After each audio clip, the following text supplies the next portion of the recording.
సన్నీ డియోల్ హీరోగా హిందీలో సూర్య అనే మూవీ రూపొందుతోంది.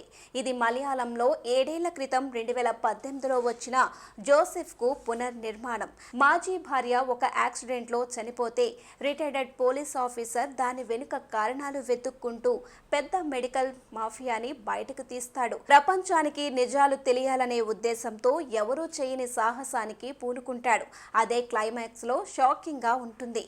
దీన్నే తెలుగులో రాజశేఖర్తో శేఖర్గా తీశారు. జీవిత దర్శకత్వం వహించారు. అసలు వచ్చిన సంగతి గుర్తులేనంతగా పెద్ద ఫ్లాప్ అయింది.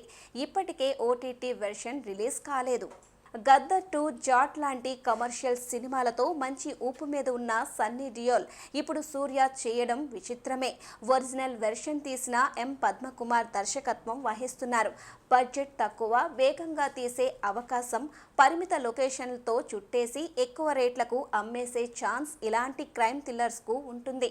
అరుపులు, కేకలు లాంటివి సూర్య స్టోరీలో ఉండవు. మరి మాస్ ఫ్యాన్స్ దీన్ని ఎలా రిసీవ్ చేసుకుంటారో చూడాలి. ఆ మధ్య ఇలాగే మరో బాలీవుడ్ మూవీ ముంబై పోలీస్ ని దేవాగా షాహిద్ కపూర్ హిందీలో రీమేక్ చేస్తే థియేటర్, ఓటీటీ రెండిట్లోనూ డిజాస్టర్ అయింది. మరి సూర్య ఏం చేస్తాడో చూడాలి.